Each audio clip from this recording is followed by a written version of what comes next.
जी नमस्कार, आप देख रहे हैं बीट न्यूज़ बिहार। मैं आपके साथ हूं सोनू कुमार। मैं भी बेगूसराय ज़िले में मौजूद हैं और बेगूसराय ज़िले का ये भगवानपुर प्रखंड क्षेत्र है।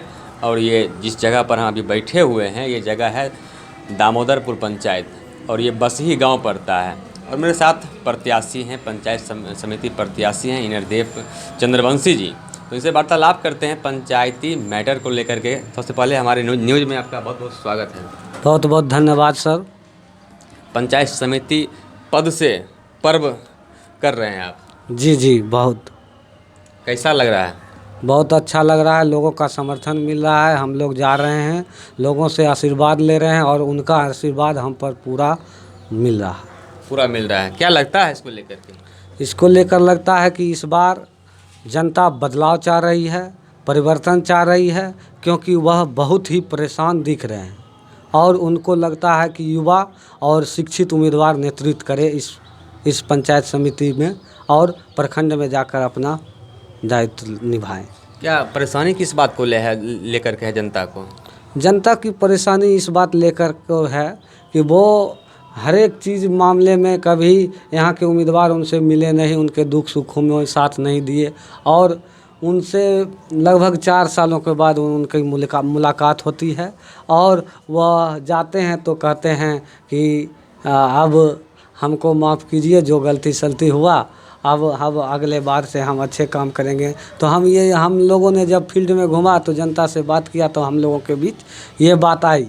तो उसके बाद हम लोगों ने उनसे कहा, जो आपके साथ 5 साल इस कार्यकाल में साथ नहीं रहा, वह क्या अगले 5 साल में आपके साथ रहेगा?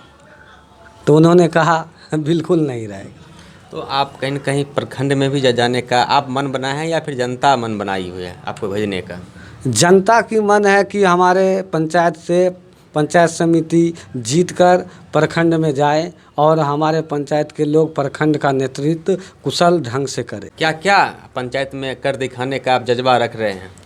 तो पंचायत में हमने बहुत चीज़ को देखा कि बहुत कठिनाइयाँ यहाँ झेलनी पड़ रही है और यहाँ के लोग त्रस्त हैं। लोगों के बीच उम्मीदवार जीतने के बाद नहीं मिलते हैं और वो परेशान रहते हैं। मैंने घूमा और सभी लोगों से बातचीत की, सभी को दुख को समझा और तब जाके मुझको लगा कि इस पंचायत में बहुत ही समस्या है और मैं जब जीत के आऊँगा तो मैं सबसे पहले एक प्रखंड संबंधित समस्या निवारण केंद्र पंचायत में खोलने का काम करूंगा, जिससे सप्ताह में एक दिन वहां पर आके वहां के लोग, यहाँ के गार्जियन वहां आके अपना काम कराएंगे और अगले सप्ताह उनका काम करके निवारण करके दे दिया जाएगा।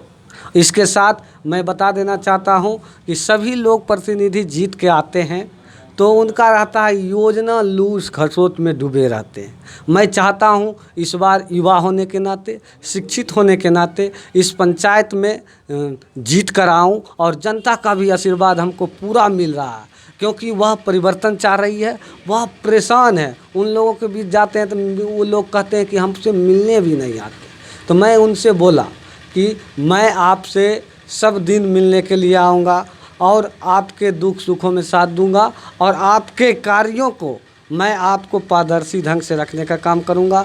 और मैंने कहा था कि यहाँ पर एक ग्राउंड जो होता है सरकारी योजना के साथ साथ स्वच्छ ढंग से लाभ दिलाने के साथ अभी तक मैंने किसी प्रतिनिधि को नहीं देखा कि वह इस चीज़ की बात भी करे।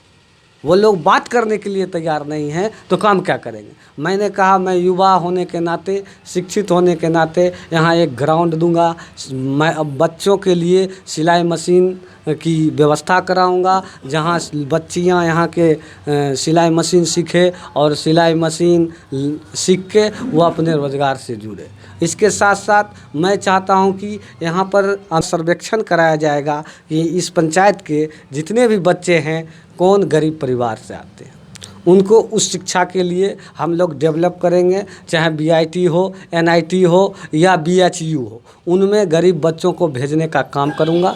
इसके साथ साथ मैंने एक चीज़ और देखा कि यहाँ के बहुत बच्चे जब 10th पास कर जाते हैं, 8 पास कर जाते हैं तो उन्हें पढ़ने के लिए कठिनाइयाँ झेलना पड़ता है। तो मैं इसके लिए सोचा कि मैं एक पंचायत में एक निःशुल्क शिक्षा जो 5 से 10 तक का क्लास रहेगा और मेरा टीम जाकर इसकी सर्वेक्षण करेगी और पता करेगी कौन बच्चे इस चीज़ में कठिनाइयाँ झेलना पड़ रहा है आर्थिक रुपये के कारण।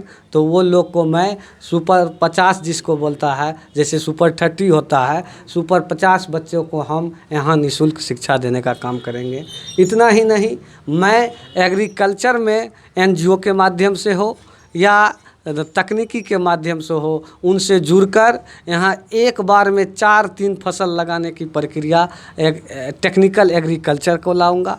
उसके साथ साथ मैं अगला प्रस्ताव ये दिया था कि यहाँ पर खेल कूद जो है उसके लिए इस पंचायत में खेल कूद में बहुत बच्चे अभी बैक हैं, लेकिन मैंने अभी बसी में एक फुटबॉल का जो छोटा ग्राउंड वहाँ नेट उपलब्ध कराया, फुटबॉल उपलब्ध कराया। कई बार से मैं छोटे छोटे खेतों में जब फसल कटते हैं तो वहाँ टूर्नामेंट कराने का काम करता था, लेकिन मुझे लगा नहीं, हमारे समाज के बच्चे, यहाँ के बच्चे खेल कूद, फुटबॉल, वॉलीबॉल और क्रिकेट में आगे बढ़े और अपना नाम कमाए। अच्छा, ऐसा बात तो नहीं, बहुत जितने ही प्रत्याशी आते हैं सभी का ये वादा रहता है मैं ये करवाऊंगा, ये पंचायत में विकास करवाऊंगा, इस तरह से हम नया शिक्षा लाएंगे, या बहुत सारा उनका एजेंडा रहता है। ऐसा तो नहीं बस पंचायत चुनावी समय में रहेगा, बाद में फिर हवा ही नजर आएगी। देखिए, अभी तक तो आप देख रहे थे कि जितना उम्मीदवार था उनको कार्यों से फुर्सत नहीं था। क्या था उसमें वो जनता स्पष्ट उनको एहसास हो रही है,